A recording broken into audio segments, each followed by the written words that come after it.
সুনিতা উইলিয়ামসের ঘরে ফেরা আরও পিছলো। ফেব্রুয়ারিতে তার ফেরার কথা ছিল, কিন্তু সেই ফেব্রুয়ারি পিছিয়ে মার্চ মাস হয়েছে। তার আগে তাদের ফেরা হচ্ছে না বলেই জানিয়েছে আমেরিকার মহাকাশ গবেষণা সংস্থা নাসা।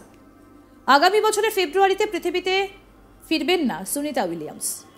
তিনিও বুচ উইলিয়ামরের আন্তর্জাতিক মহাকাশ স্টেশন থেকে ফিরতে আরও 1 মাস সময় লাগবে। এর কারণ স্পেস এক্সের ড্রাগন ক্যাপসুলে প্রযুক্তিগত সমস্যা।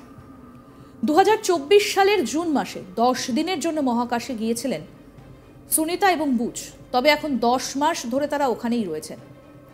নাসা এবং স্পেস এক্স ফেব্রুয়ারিতে ক্রু 10 মিশন চালু করার কথা বলেছিল, যদিও সেই মিশন দেরি হবে, কারণ এই মিশনের জন্য নতুন ড্রাগন মহাকাশযান তৈরির কাজ চলছে। এই ক্যাপসুলে মহাকাশ স্টেশনে যাবেন 4 জন। নাসার commercial crew program manager Steve Stich বলেছেন যে মহাকাশ তৈরিতে কিছুটা সময় লাগে মহাকাশ যান তৈরি করতে। সুনিতা আর বুচকে আরও 1 মাস মহাকাশ স্টেশনেই থাকতে হবে। বোয়িং স্টার লাইনারে হিলিয়াম লিক এবং থ্রাস্টার সমস্যার কারণে সুনিতা উইলিয়ামসের ফিরতে দেরি হচ্ছে। সুনিতা এবং উইলমোর দুজনেই স্পেস স্টেশনে রয়েছেন, তারা সুস্থ আছেন, গবেষণা করছেন, বাকিরা মহাকাশচারীদের বিভিন্ন কাজে সাহায্য করছেন। সুনিতা এবং বুচ উইলমোর কোনো বিপদে নেই, তারা দুজনেই মহাকাশ স্টেশনে পরের 3 মাস আরামে কাটাতে পারবেন। বর্তমানে মহাকাশ স্টেশনে 9 জন মহাকাশচারী রয়েছেন। এমন ঘটনা প্রথম নয় যেখানে মহাকাশচারীদের পৃথিবীতে ফিরতে দেরি হচ্ছে, তবে এটা সুনিতার ক্ষেত্রে প্রথম। সুনিতা উইলিয়ামস একজন ভারতীয় বংশোদ্ভূত মহাকাশচারী। চলতি বছরের 5ই জুন 8 দিনের মিশনে বোয়িং স্টারলাইনারে চড়ে মহাকাশে পাড়ি দিয়েছিলেন তিনি।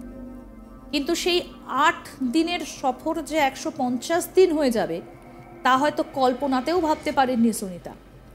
যান্ত্রিক গোলযোগের জন্য ইন্টারন্যাশনাল স্পেস শিপে আটকে পড়েন।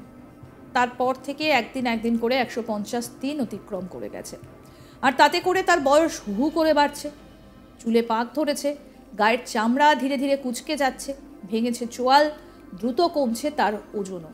আর সেই ছবি এবং ভিডিও সোশ্যাল মিডিয়ায় আসতেই রীতিমতো ভাইরাল, যা দেখে সকলেই অবাক হয়েছেন। সুনিতা উইলিয়ামসদের স্বাস্থ্য সম্পর্কে গুরুত্বপূর্ণ তথ্য সামনে এনেছে নাসা। নাসার তরফ থেকে বলা হচ্ছে, সুনিতা উইলিয়ামস এবং তার সঙ্গী ব্যারি উইলমোরের স্বাস্থ্য নিয়ে চিন্তার কোনো কারণ নেই, দুজনেই সুস্থ আছেন। নাসার পরিকল্পনা অনুসারে সুনিতা এবং উইলমোর 2025 সালের মার্চের আগে পৃথিবীতে ফিরবেন না। তার একটা ভিডিও সোশ্যাল মিডিয়ায় পোস্টও করেছিল নাসা, যেখানে তিনি কেমন আছেন, কি করছেন সেই সমস্ত কিছু জানিয়েছেন খোদ সুনিতা। তার শারীরিক অবস্থা দেখে মনে হচ্ছে দীর্ঘদিন মহাকাশে থাকার ফলে মহাকাশচারীদের, বিশেষত মহিলাদের শারীরিক সমস্যা তৈরি হয়। কিছু সাধারণ সমস্যা হলো ওজন কমে যাওয়া, পেশি দুর্বল হয়ে যাওয়া, দুর্বল হাড়, চোখ এবং হার্ট সংক্রান্ত সমস্যা।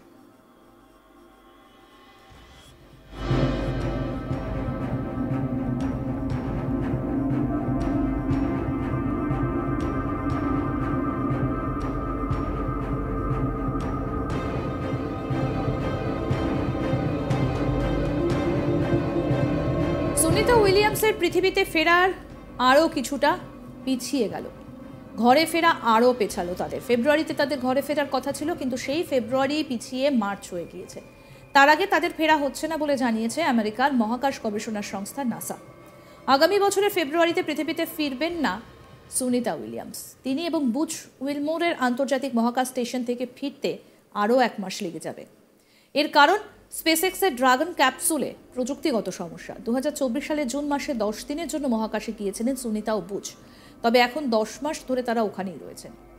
নাসা এবং স্পেস এক্স ফেব্রুয়ারিতে ক্রু 10 মিশন চালু করার কথা বলেছিল, যদিও সেই মিশন দেরি হবে, কারণ এই মিশনের জন্য নতুন ড্রাগন মহাকাশযান তৈরির কাজ চলছে। এই ক্যাপসুলে মহাকাশ স্টেশনে যাবেন 4 জন। NASA commercial crew program manager Steve Stich বলেছেন যে মহাকাশযান তৈরিতে কিছুটা সময় লাগে। সুনিতা আর বুচকে আরও 1 মাস মহাকাশ স্টেশনেই থাকতে হবে।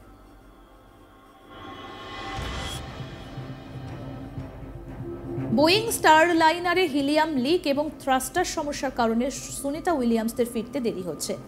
সুনিতা এবং উইলমোর দুজনেই স্পেস স্টেশনে রয়েছেন, তারা সুস্থও আছেন, গবেষণা করছেন, বাকিরা মহাকাশচারীদের বিভিন্ন কাজে সাহায্য করছেন। আরও আপডেট পেতে দেখতে থাকুন আজ তক বাংলা, সাবস্ক্রাইব করুন।